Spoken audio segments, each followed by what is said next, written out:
¿Qué tal amigos? ¿Cómo les va? Buenos días, un placer inmenso reencontrarnos en este día martes con nuestro espacio de la mañana aquí en compañía del Magíster en Comunicación, Rubén Zapata, docente universitario a través de Orovisión, para hacer un monitoreo a este inicio ya de campaña electoral para la segunda vuelta, tanto de los candidatos Daniel Noboa, candidato presidente, y también de Luisa González de la Revolución Ciudadana, para conocer un poquito las estrategias, cómo se están manejando.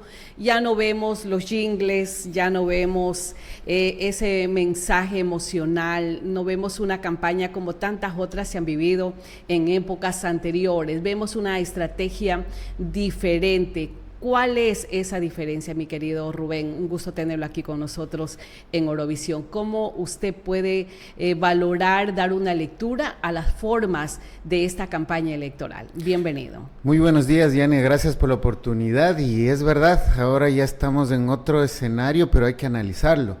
Y voy a partir desde un dato muy interesante y que arrojó la primera vuelta. ¿A qué me refiero? Que el 2.2 millones de electores o no asistieron a votar, o votaron en blanco, o votaron nulo. Entonces, ese es el gran número que nosotros, o mejor dicho, que los estrategas, tanto de Luisa González y Daniel Noboa, deben apuntar. ¿Por qué? Porque es ese voto que está todavía indeciso y que obviamente en números debe aplicar para poder ganarme la confianza del voto. Ese 2% puede ser que tampoco vaya a las urnas Puede este ser, próximo 13 de abril. Es el 2.2 millones de electores, imagínate.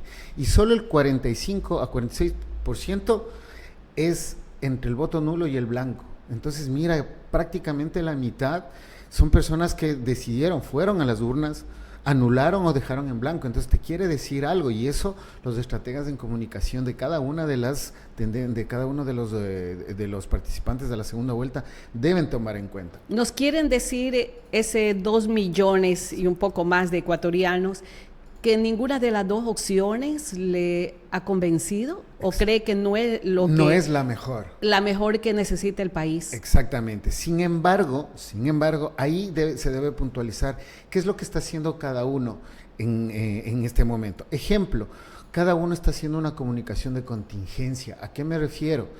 Por ejemplo, muchas cabezas visibles del correísmo están haciendo cosas negativas. ¿A qué me refiero? Diego Borja, por ejemplo, sale y dice que hay que traer toda la reserva monetaria para el Ecuador, y todo el bloque del correísmo se dice, no, momento, eso va a perjudicar a la dolarización.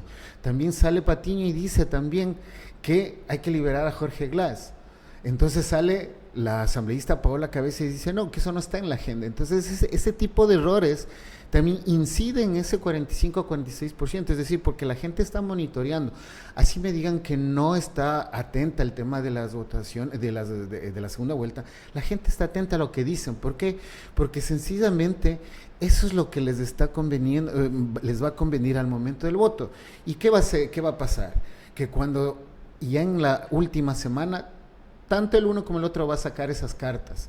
Es decir, miren qué es lo que dijo, miren qué es lo que no dijo y cómo están procediendo en cuanto a estos temas. Es decir, tanto el correísmo como el noboísmo va a buscar esas cartas para poder incidir en la decisión del voto. Ojo, no solo estoy hablando del correísmo, Noboa también tuvo un error fatal el último fin de semana. ¿A qué me refiero? El tema de la concesión del Campo Sacha. No hizo en términos comunicacionales una agenda de medios para que optimice el por qué se hace, cómo se hace, que inclusive después de todo lo que sucedió en redes sociales, inclusive un número telefónico de la tía fue atado a todo el proceso, y como que la tía del presidente candidato también estaba involucrada. Entonces, esa falta de una comunicación estratégica, ¿qué es lo que hace?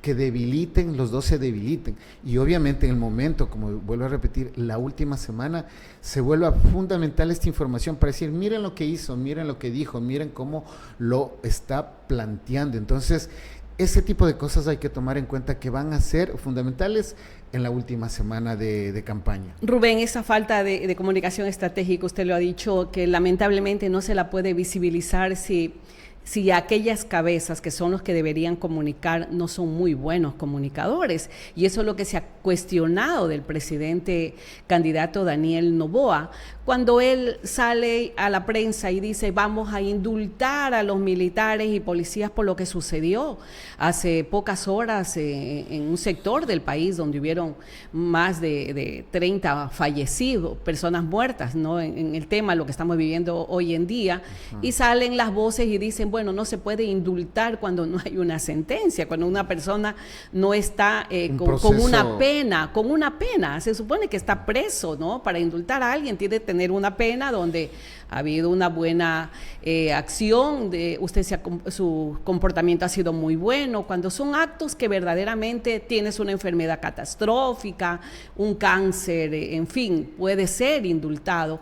Este tipo de acciones o de comunicaciones del presidente también de la República son puntos en contra para él.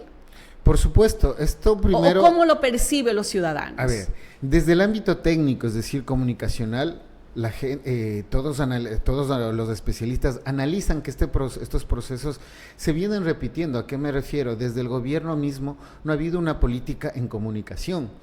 Es decir, el presidente sale, dice alguna situación, pero no lo reafirma con una estrategia de agenda de medios, como todos manejamos agenda de medios, una reunión con líderes y lideresas, es decir, no hay mejor dicho, la falta de gobernabilidad se siente. Ahora, hay un criterio que se maneja en comunicación política que es el humor social, es decir, como en la tienda, como en la gasolinería, como en la lavadora, uno cuando se sienta a conversar dice, bueno, ¿y por qué está pasando esto? Y salen los comentarios y muy finos. ¿A qué me refiero? Dicen, no, es que este niñado no sabe qué hacer con esta responsabilidad tan grande. Por un lado, por otro lado también salen con comentarios para el otro. No, es que le va a traer nuevamente al expresidente. Miren cómo en el humor social hay ese tipo de comentarios y entonces la comunicación política debe encargarse de eso. ¿A qué me refiero específicamente? Y hay un buen ejemplo que este fin de semana también Daniel, así como lo critiqué ahora de Daniel Noboa, le voy a dar un punto. ¿En qué sentido? Si nosotros vemos el mapa de las últimas, de la primera vuelta, en la Sierra Centro, Daniel Noboa estuvo con un voto bajo. ¿Y sabe lo que hizo en este último feriado? Justamente en la ciudad de Guaranda, él estuvo presente en esa fiesta tan tradicional de la provincia de Bolívar. Son estrategias. Son estrategias, ¿por qué? Pero no para captar esa adhesión, el voto. ¿Por qué? Porque ahí es donde para las próximas elecciones. No tuvo, para la segunda vuelta, y no tuvo un porcentaje de voto alto. Entonces, se va y se mete en provincias donde su voto en la primera vuelta fue bajo. ¿Esto qué te quiere decir? Que hay una lectura también desde la comunicación. Entonces, eso también hay que irlo viendo desde nosotros, como vuelvo y repito, para poder socializar con toda la ciudadanía y también vea que la comunicación es estratégica. Y obviamente, como decía, en el humor social, este tipo de comentarios también vale. ¿Por qué? ¿Por qué lo hace esto? Porque lo rural y lo urbano también son mundos diferentes. Y eso es lo que ha entendido el presidente candidato. Haciendo presencia. Exactamente. No solamente en el TikTok, no solamente en redes sociales, sino haciendo presencia en territorio. Dejó las redes sociales y fue a territorio. Por supuesto. Estas estrategias de comunicación también tiene que ver el hecho de decir, sabiendo la votación que él tuvo en la costa, decir, la CNE, que no se cobre la multa a aquellas personas que no puedan acercarse a sufragar el próximo 13 de abril por las circunstancias de emergencia que estamos viviendo. ¿Es parte de la estrategia política? No, yo creo que hay que ser consecuentes. Primero que está establecido un reglamento. Obviamente que ya cuando se dé una situación de emergencia nacional que no está declarada todavía, ojo, ¿no? Entonces ahí es el tema, porque esa es solo una idea de él y justamente en esas zonas donde se supone que él tuvo baja votación, no todas, ¿no? Pero algún porcentaje puede incidir. Sin embargo, esa es una opinión que está sujeta a un reglamento establecido y que todavía no se puede argumentar como válido. Más bien hay que esperar y sobre todo que la naturaleza no se ensañe con el Ecuador. Por supuesto, por ahí. Magíster, el hecho de que te diga no te acerques a votar, no vas a tener multas. O sea, eso cala en la mente de las personas. Sí. O que salga el candidato presidente y diga, en las próximas horas voy a dar los nombres de aquellas autoridades recién electas vinculadas con el crimen organizado. O sea, Sí, eso no es una estrategia de comunicación y que quiere calar en la mente de la gente. A ver, estrategia de sin saber si es verdad o es mentira lo que está diciendo. Estrategia de comunicación primero planteada desde cómo lo voy a hacer, porque ¿a qué me refiero? Tú puedes salir en el TikTok bailando, pero el tema es bailar con propósito. Ojo, porque si sales a bailar, a repetir lo que hacen todos los demás, estás desgastando una red social que sí ha servido como base política. Pero en ese sentido, como siempre digo, hay que hacerlo con propósito. Y en ese sentido lo que está haciendo es justamente en este momento lanzando estos datos o esta información, y estoy seguro que, vuelvo y repito, hay una especie, mejor dicho, el cuarto de guerra comunicacional. La última semana es fundamental para los dos candidatos, donde se van a reunir, mira, él dijo esto, ella dijo esto, él hizo esto, ella hizo esto, y a partir de eso, ¿qué es lo que voy a puntualizar? Pero desde esa visión sería penoso solo ver desde el error del otro, porque solo estamos trabajando a corto plazo y más bien hay temas, Yane, muy fundamentales. Seguir planteando el tema de la delincuencia, el tema del plan Fénix, que no funciona. Justamente, hasta ahora. usted ha dicho una gran verdad, ¿no? ¿Cuándo nos sentamos a dialogar? O sea, cuando nos sentamos a confrontar con fundamento, porque lamentablemente esta polarización no nos hace bien a nadie, absolutamente a nadie. Una división, el odio que se ha instaurado en la mente de la gente, que está peleándose entre familias, está peleándose entre amigos. ¿A dónde nos va a llevar todo esto? Suena anécdota, pero es verdad. ¿A dónde nos va a llevar esto, Rubén? En redes sociales se dice, ya dejemos de pelear entre familias, entre vecinos, por política. ¿A dónde va a llevar? En primer lugar, hay que ser conscientes de que todos los ciudadanos ecuatorianos están pendientes, así digan que no, que los jóvenes no quieren saber de política, que los adultos mayores lo único que quieren es vivir tranquilos. Es verdad. Pero también lo que quieren saber es qué está pasando o qué va a pasar para los jóvenes, qué posibilidades de trabajo, para los adultos mayores, qué posibilidades de cobrar mis pensiones y vivir tranquilamente después de mi trabajo, después de años de trabajo. Entonces, está latente el tema no es fácil o no es conveniente decir que esta gente está esperando solo a ver quién gana y punto, no. Están y quieren saber de información, y ahí viene la comunicación política, que debe ser muy acertada. Es decir, mira, joven, adulto mayor, madre, trabajadora, trabajador, emprendedor, emprendedora, esto va a pasar, o esta es mi propuesta, pero a partir, como bien se dice, de empezar a hablar de temas fundamentales. El tema de gobernabilidad es fundamental, porque quien gane se va a enfrentar a una asamblea que va a tener la facultad de, o trabajan juntos y empezamos a sacar temas, o mejor dicho, política pública en función de las necesidades que tenemos. Ahora miren, ya está el tema de la naturaleza otra vez. Hace meses nos quejamos de que no llovía una gota y los cortes de luz. Ahora hay exceso de lluvia y ahora también estamos con problemas. Entonces, eso en la asamblea, más el presidente o la presidenta, la persona que gane, tendrá que hacer política pública para resarcir todo lo que está afectando la naturaleza, por un lado.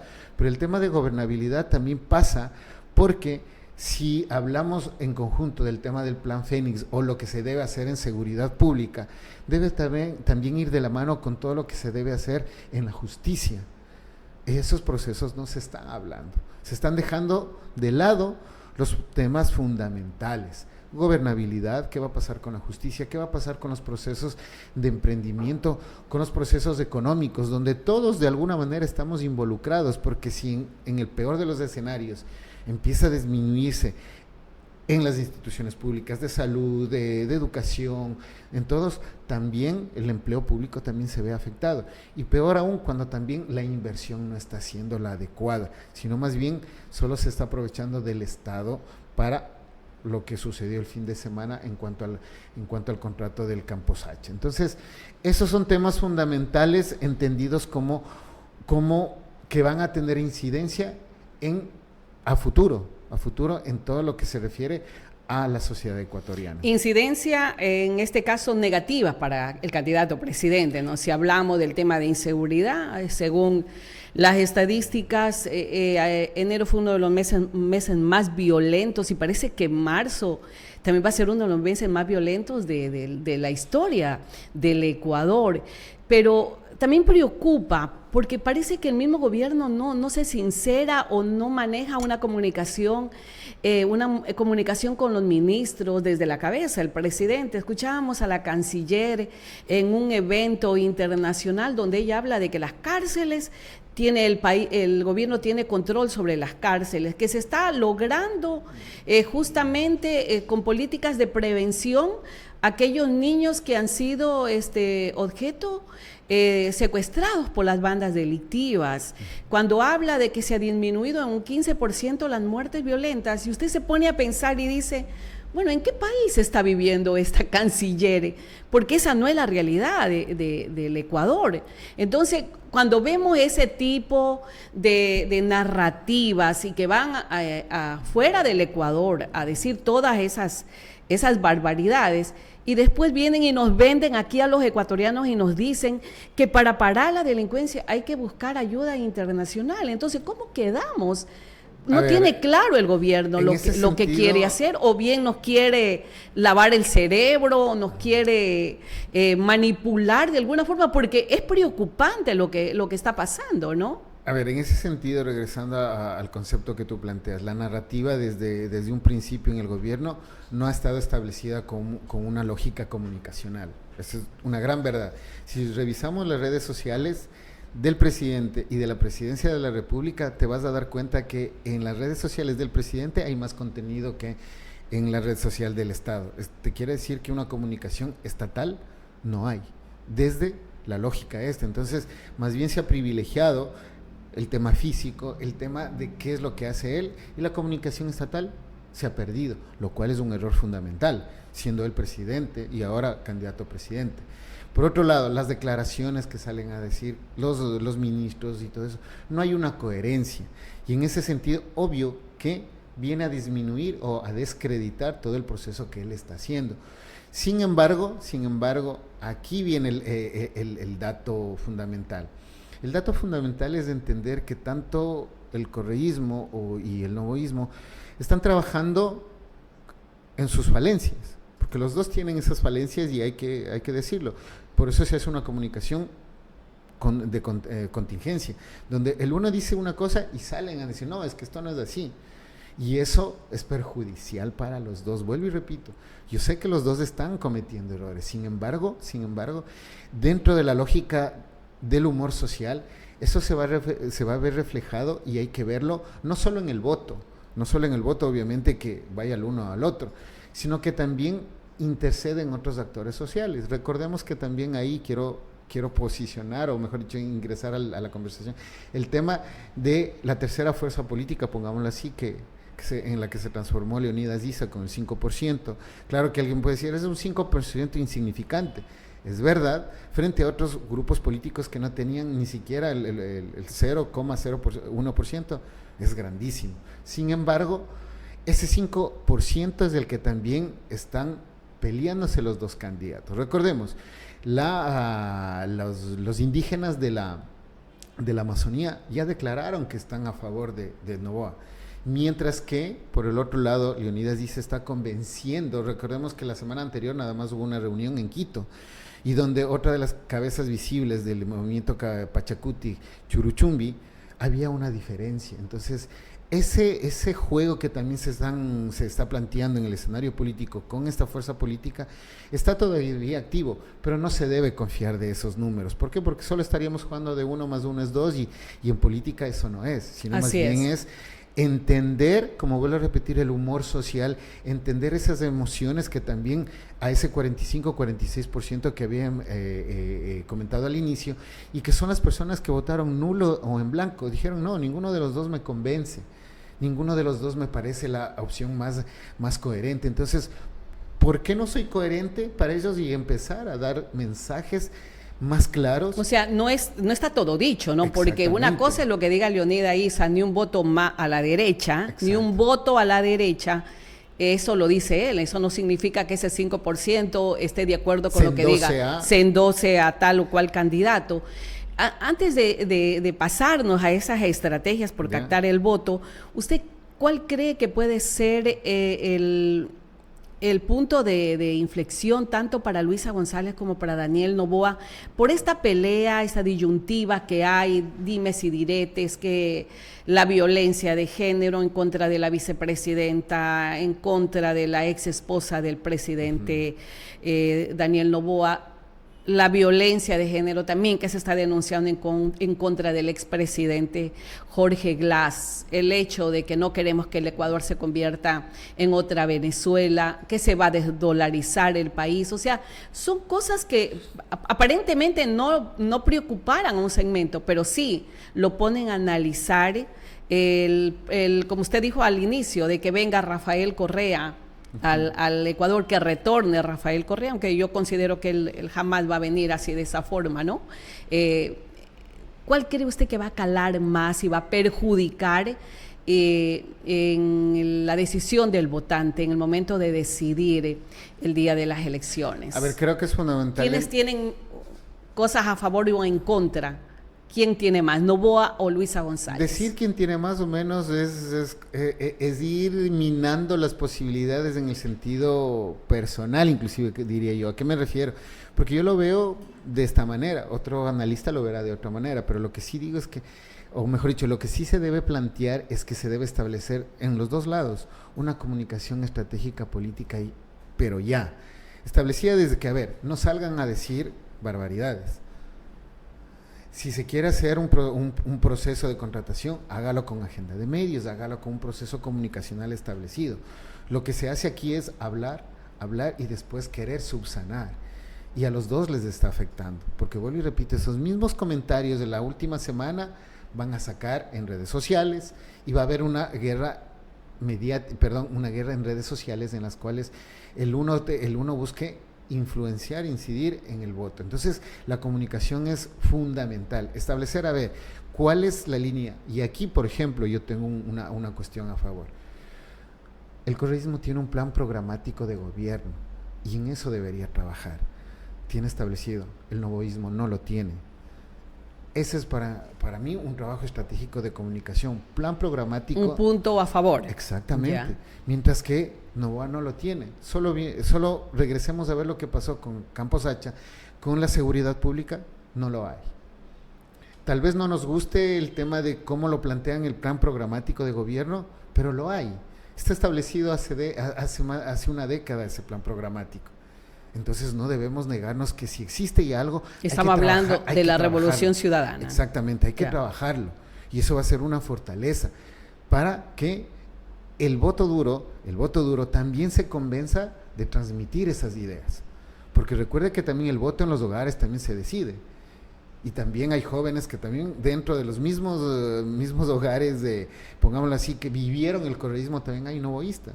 Entonces ahí también hay que calar en la estrategia comunicacional. Mira, aquí hay un plan programático en salud, en política pública, es decir, hay un trabajo que sí está proyectado. Entonces, mira, conversemos, dialoguemos. Pero ahí viene la comunicación, en decir, de Luisa González, decir, mire, esto es lo que se trabaja dentro de este plan programático. Obviamente vamos a cambiar las palabras, vamos a buscar la mejor estrategia, para que se vea esto como posibilidad, aunado a que tiene que reflejar el tema actual de la delincuencia, de la falta de empleo, etcétera, etcétera. Mientras tanto, que Noboa, en cambio, tiene que luchar con eso. Y ese es un punto negativo, pero también un punto a favor, porque también si reactiva una comunicación o ejecuta una comunicación más veraz y sobre todo programada, también puede calar, en el sentido de que, listo, yo no tengo, soy nuevo, tal vez estoy experimentando, pero también puedo ofertar o puedo plantear nuevas ideas. ¿Pero usted cree que el país a estas alturas está para experimentar con un presidente? A ver, yo creo una cosa bien fundamental. El ser humano, obviamente, para aprender experimenta. Obviamente usted me va a decir, pero es un Estado, es un país, perfecto. Pero ya hemos hundido en la violencia, en la pobreza, falta de trabajo, falta de salud, falta de educación. El criterio de generar ideas más contundentes, de generar ideas con política pública establecida. ¿Qué puede convencer a ese 2 millones de indecisos de ecuatorianos? ¿O qué puede convencer para un lado o para el otro a ese 5% de Leonidas Issa?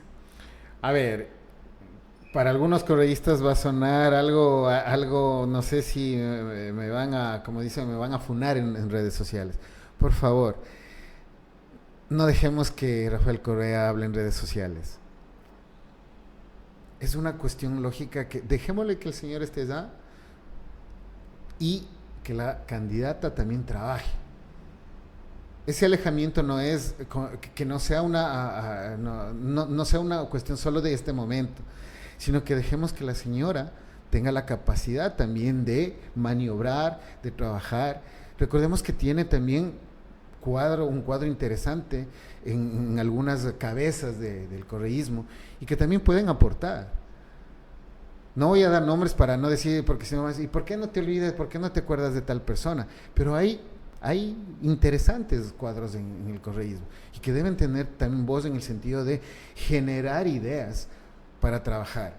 Pero dejémosle al señor en Bélgica un ratito ahí, se lo congelamos un momento, porque ese es uno de los problemas que la gente dice, ya pasó a segunda vuelta, por favor ya no hables. Congelémoslo un ratito. Y más que nada, haciendo una reflexión, Rubén, es que el padrón electoral está conformado con jóvenes de 16 años a 40, que son el 60%. Es decir, que tal vez un gran segmento no conoce del gobierno de Rafael Correa, de la Revolución Ciudadana. Exactamente, no conoce, pero ahí, como le decía, la estrategia es cómo yo, en mi lugar de comida, en mi lugar del asado, en el lugar de la pelota, en el lugar del boli, yo sigo conversando desde lo que yo creo. ¿A qué me refiero? Si yo soy correísta, entonces empezar a conversar pero de lo que hizo. Obviamente. De la obra. Ahora, claro que en las redes sociales, porque si hablamos de 16 a 40, todos están en redes sociales y solo han visto o siguen viendo de que se llevaron esto, de que tantos millones. O sea, es el contrapeso y es la lógica de la comunicación. ¿A qué me refiero? Así como hay una sobreinformación, entonces hay que generar información de calidad. Y esa información de calidad debe estar expresada en una estrategia de comunicación. ¿Cuál debería ser la estrategia de Daniel Noboa? Ya dijo usted del correísmo, dejarlo a un lado al señor Correa en Bélgica. Separar la campaña para que Luisa González y venderse como Luisa González. Maniobrabilidad para que ejerza un proceso de gobernabilidad con la Asamblea. Ahí me parece va a ser más coherente. Y si el señor Issa se suma, ya es cuestión que se verá en los últimos días, ojo, ¿no? Porque eso también en los últimos días se verá. Yo creo que ahora están dilatando, conversando y si es así... Porque no es un cheque en blanco ese no voto a la derecha. Exactamente, no es un voto en blanco porque definitivamente en este juego político en el Ecuador se ha visto cosas extraordinarias. Entonces solo hay que recordar que en algún momento en la historia republicana del Ecuador han habido 3 presidentes de un solo día. Hubieron derrocamientos de presidentes. ¿Y por qué ahora un político, no estoy diciendo que Issa lo va a hacer, se puede ir a la derecha o a la izquierda? Eso no tiene por qué juzgarse, sino más bien verse como una estrategia. Recordando que también el movimiento indígena en un momento histórico tuvo también la batuta. ¿A qué me refiero? Cuando Luis Macas y Nina Pacari también llegaron a un momento histórico a representar al movimiento indígena, pero también hubo fallas ahí. Y miren cómo la representatividad le ha costado casi desde la década del 90 hasta ahora otra vez posicionarse. Eso también, esas lecturas hay que tenerlos siempre presentes, porque si no nos olvidamos de la historia y creemos que solo lo que pasó ayer es lo importante. Entonces, en ese sentido, regresando a Noboa me parece que en cambio, hasta ahora yo le he visto con una lectura coherente de lo que he hecho, lo que le comentaba anteriormente. Él fue a territorio, entendió que en esos lugares él no tuvo voto porque no hizo trabajo en territorio, y lo hizo. Obviamente alguien me va a decir, pero sí, todos estaban festejando en el carnaval de Guaranda, se fue a Cotopaxi, pero mírele las reacciones en redes sociales. En las redes sociales también inciden en el voto. Yo le cuento, hace unos 2-3 semanas en la Facultad de Comunicación se hizo un análisis de la polarización en medios, en redes digitales de la primera vuelta de Daniel Noboa. Un estudio formidable que le invito a leer para que vea cómo de los medios La Data y Zoom de Quito, una polarización brutal. Y lo mismo va a pasar en la última semana. Entonces, eso Daniel Noboa lo entendió y se fue a territorio. Estuvo en Guaranda, estuvo en Cotopaxi, es decir, está buscando el voto que no consiguió en la primera vuelta. Ahora, el tema es a cuántos convence y ojo, que también está qué es lo que dijo o qué es lo que ofreció también en esos lugares. Todavía no se conoce y eso va también a ser trabajado desde territorio. Ejemplo, si es que ofertó determinados presupuestos para estos GAD municipales, obviamente que él también debió haber pedido, bueno, yo te ofrezco estos presupuestos, pero también desde tu lógica política, recordemos que, por ejemplo, en el caso de Bolívar, Inti Yungay es indígena, sí, pero es independiente, no está con Pachacuti.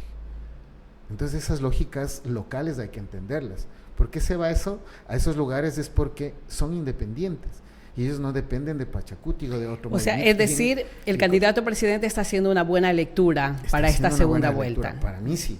Y eso hay que aplaudirlo. Pero no quiere decir que sea la totalidad. Ahora, lo que haga, vuelvo a repetir, el correísmo también es interesante. Y que no se deje del, como decía, el 5% de ISA, ya lo tengo. Porque si vamos del 1 más 1 es 2. Por supuesto, no. Vale. Se ha demostrado que no se endose el voto. Para cerrar, Magíster, hemos hablado ya de la candidata a la presidencia Luisa González y del candidato presidente Daniel Noboa, pero aquí hay una población de más de 13 millones que es la que va a tomar la decisión este próximo 13 de abril.